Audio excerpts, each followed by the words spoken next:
اور جب نماز آپ ختم کرنے سے پہلے، سلام پھیرنے سے پہلے اپنے والدین کے لیے دعا کرتے ہیں، یہ کتنا خوبصورت عمل ہے. اس پہ ذرا غور فرمائیں آخرت کی نجات کے حوالے سے، خاص طور پہ کہ آپ آج اپنے والدین کے لیے دعا کر رہے ہیں، آپ کے بچے بڑے ہوں گے تو وہ آپ کے لیے دعا کریں گے. یہ ایک ایسا خوبصورت سائیکل اللہ تعالیٰ نے بنا دیا ہے کہ ہر کوئی اپنے والدین کے لیے دعا کر رہا ہے اور اس طرح سے یہ عمل چلتا جا رہا ہے. تو انشاءاللہ تعالیٰ آخرت کی نجات کا بندوبست تو نماز میں ہی کر دیا گیا ہے جب آپ اللہ تعالیٰ کے حضور یہ دعا کر رہے ہوتے ہیں.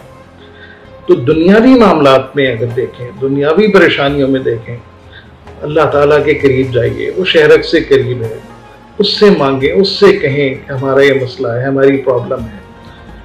اشفاق احمد صاحب کو میں ایک جگہ پہ پڑھ رہا تھا، وہ فرماتے ہیں کہ اللہ تعالیٰ سے اگر اب آپ کی بات چیت ہونے میں مشکل پیش آ رہی ہے تو ایک کام کیجیے، جس طرح سے آپ کسی بڑے افسر کے لیے کوئی چٹھی لکھتے ہیں، کوئی درخواست لکھتے ہیں، ایک درخواست لکھ دیجیے، اس میں اپنی پرابلم کا ذکر کیجیے، اس کو پڑھ دیا کریں. لکھنے کا یہ عمل آپ جب کریں گے تو وہ آپ کے مائنڈ میں بھی فیڈ ہو جائے گا، آپ کے سب کانشیس مائنڈ میں چلا جائے گا، اور آپ ریپیٹڈلی اس کو جب یہ عمل کریں گے تو اللہ تعالیٰ کے حضور وہ بہت اچھے طریقے سے آپ گزارش پیش کر سکیں گے. آپ ایک یاد رکھیے ایک بات، اللہ تعالیٰ کی تعریف کر کے، جیسے ابھی ہم نے ڈسکس کیا نماز میں ہم سمع اللہ لمن حمدہ ادا کرتے ہیں، تو تعریف کی جا رہی ہے اور اس نے یقیناً وہ فرما رہا ہے کہ وہ اللہ نے اس کی سن لی جس نے اس کی تعریف کی. تو اللہ تعالیٰ کی تعریف تو اس کا ذکر کر کے کی جا سکتی ہے. اللہ تعالیٰ کو خوش کرنے کا ایک اور خوبصورت طریقہ میں آپ کو بتاتا چلوں، وہ ہے اس کے بندوں کی، اس کے لاڈلوں کی خدمت کرنا، ان کے کام آنا، ان کی پرابلمز کو سننا، ان کے ساتھ پیار محبت سے پیش آنا، ان کے ساتھ مسکرا کے بات کرنا. تو جب آپ اللہ تعالیٰ کے لاڈلے سے اس کی ڈیلنگ آپ کی ایسی ہو جائے گی تو یقین کریں کہ اللہ تعالیٰ آپ کے ہر مسئلے کو دیکھیں گے، سنیں گے. کیوں؟ کیونکہ آپ اس کے لاڈلوں سے پیار کرتے ہیں، اس کو اہمیت دیتے ہیں.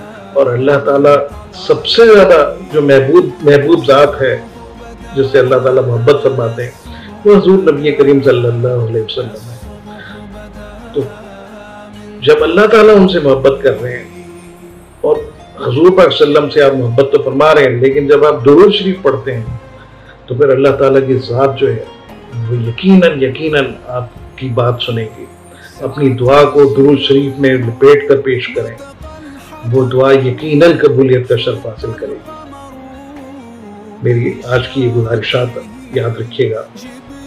میرے دوستو، یہ بات تو ہم نے آج اچھی طرح سے سمجھ لی ہے کہ دعا کی کیا اہمیت ہے، کس طرح سے اللہ تعالیٰ سے کنیکشن مضبوط کرنا ہے، کس طرح سے اپنے جو ریلیشنز ہیں اللہ تعالیٰ سے اس کو دوستی میں بدلنا ہے.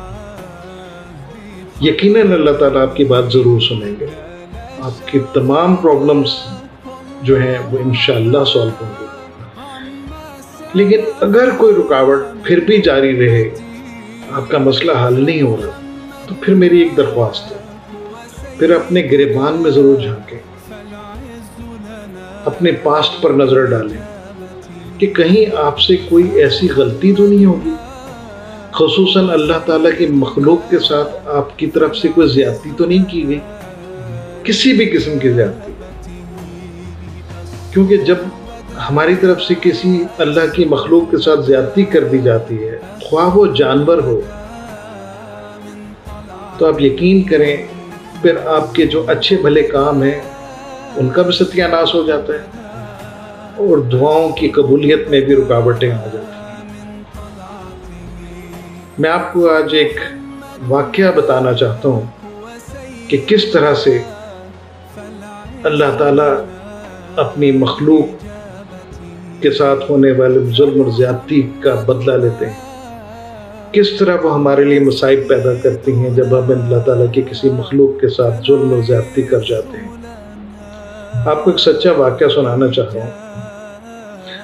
پنجاب کے ایک شہر کا واقعہ ہے یہ کہ ایک نوجوان بڑا ہوا اور اس کو چوری کی لت پڑ گئی، اور چوری جو تھی وہ جانوروں کی کیا کرتا تھا، خاص طور پہ بھینسوں کی. ایک دفعہ وہ ایک دیہات سے ایک بھینس کو چرا کر بھاگ رہا تھا اور بھینس کے ساتھ اس کا کٹا بھی چلنا شروع ہو گیا۔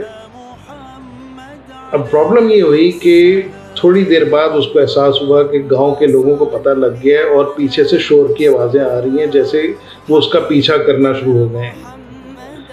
اس نے بھینس کو مجبور کیا کہ اور تیز چلے اس کے ساتھ، لیکن بھینس کی پرابلم یہ تھی کہ کیونکہ کٹا ساتھ چل رہا تھا تو وہ اس کی وجہ سے بار بار پیچھے مڑ کر دیکھ رہی تھی اور بار بار سلو ہو جا رہی تھی۔ اس نوجوان کو غصہ آیا تو اس نے جیب سے پسٹل نکال کے کٹے کو گولی مار دی۔ کٹا جو تھا وہ اسی وقت اس کی ڈیتھ ہو گئی۔ بھینس نے یہ سارا منظر دیکھا، اس کے بعد اس نے آسمان کی طرف منہ کر کے ایک عجیب و غریب قسم کی آواز نکالی، جسے سن کر یہ نوجوان بھی تھوڑی دیر کے لیے پریشان ہو گیا، لیکن پھر ہوا یہ کہ وہ بھینس جو تھی اس کے ساتھ بڑے آرام سے چلنا شروع ہو گیا۔ فائنلی وہ گاؤں والوں کی ریچ سے باہر ہو گیا۔ اب ہوا یہ کہ وہ نوجوان اس چوری کی لت اس کی بڑھتی چلی گئی اور وہ بڑے بڑے جرائم کرنے لگا۔ کچھ عرصہ ہوا، کچھ سال گزرے، اس کی والدہ کو کسی نے آ کر بتایا کہ تیرے بیٹے کو ایک قتل کے کیس میں سزائے موت ہو گئی ہے، تو جا کر اس سے جیل میں مل لے۔ اس کی ماں جیل میں اس سے ملنے کے لیے گئی اور بیٹے سے کہا کہ بیٹا میں تجھے بڑا منع کرتی تھی کہ برے کام چھوڑ دے، لیکن تو لوگوں کو قتل کرنا شروع ہو گیا، بہت غلط کیا تو نے، بہت غلط کیا۔ بیٹا بہت رویا ماں کے آگے اور اس نے کہا کہ ماں میں نے بڑے غلط کام کیے ہیں، لیکن تو یقین کر یہ جس قتل میں مجھے سزا ہو رہی ہے یہ قتل میں نے ہرگز نہیں کیا، مجھے پھنسایا گیا ہے۔ مجھے نہیں معلوم یہ سب کیسے ہوا، کیسے میرے گلے میں اس قتل کو ڈال دیا گیا۔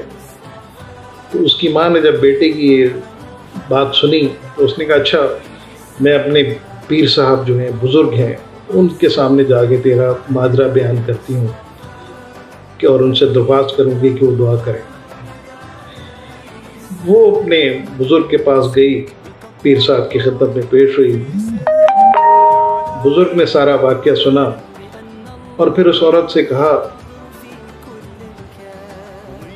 کہ اپنے بیٹے سے جا کر کہہ دے کہ بھینس جو ہے مجھ وہ تجھے معاف نہیں کر رہی۔ ماں نے بڑی حیرت کا اظہار کیا اور ان سے پوچھا کہ یہ بھینس کا قصہ کہاں سے بیچ میں آ گیا؟ میں تو آپ کو قتل کا جھوٹا مقدمہ اور سزائے موت کی بات بتا رہی ہوں، آپ کہہ رہے ہیں بھینس معاف نہیں کر رہی۔ تو نے بزرگ نے فرمایا جی کہ مجھے جو نظر آیا میں نے تجھے بتا دیا، تو اس کو جاننا چاہتی کہ کیا مسئلہ ہے تو اپنے بیٹے سے ہی جا کر پوچھ۔ ماں واپس جیل میں گئی اور بیٹے کے سامنے یہ بات رکھی۔ بیٹے نے یہ واقعہ سنا اور پھوٹ پھوٹ کر رونا شروع ہو گیا اور کہنے لگا ماں مجھے یہی ڈر تھا کہ یہ بھینس ایک دن مجھے مروائے گی۔ ماں نے اسے پوچھا کہ آخر بتا تو صحیح قصہ ہے کیا، یہ بھینس کہاں سے آ گئی بیچ میں؟ تب بیٹے نے وہ واقعہ بتایا سارا۔ ماں نے کہا کہ تو نے ایک ماں کا دل دکھایا تھا، اس کے سامنے اس کے بچے کو قتل کیا تھا، تو اب تو بس اللہ ہی تجھے بچا سکتا ہے۔ یہ واقعہ آپ کو سنانے کا مقصد یہ ہے کہ ہم اپنی طرف سے سمجھ رہے ہوتے ہیں کہ ہم نے کسی کے ساتھ ظلم و زیادتی کی تو شاید ہمیں سزا نہیں ہوئی۔ اللہ تعالیٰ کا اپنا ایک طریقہ کار ہے۔ آپ سمجھ رہے ہیں کہ میں نے یہ قتل نہیں کیا، میں نے یہ کیس چوری نہیں کی، میں نے یہ ڈاکہ نہیں ڈالا، مجھے غلط پکڑا گیا ہے، میرے ساتھ زیادتی کی جا رہی ہے، ناانصافی کی جا رہی ہے، لیکن اللہ تعالیٰ کی عدالت میں آپ کو پتہ نہیں کس چیز کی سزا دی جا رہی ہے۔ یہ آپ اپنے اندر ہی جھانک کر دیکھیں، تب آپ کو پتہ لگے گا کہ آپ نے اللہ کی کس مخلوق کے ساتھ کب اور کیسے زیادتی کی تھی۔ یہ سزا اس کی دی جا رہی ہے۔ تو میری درخواست ہے کہ اللہ تعالیٰ کی مخلوق کے ساتھ ظلم و زیادتی سے بچیں، لوگوں کی آہیں لینے سے بچیں، مظلوموں کی آہوں سے بچیں۔ اللہ آپ سب کا ہمیں ناصر ہو۔ پاکستان پائندہ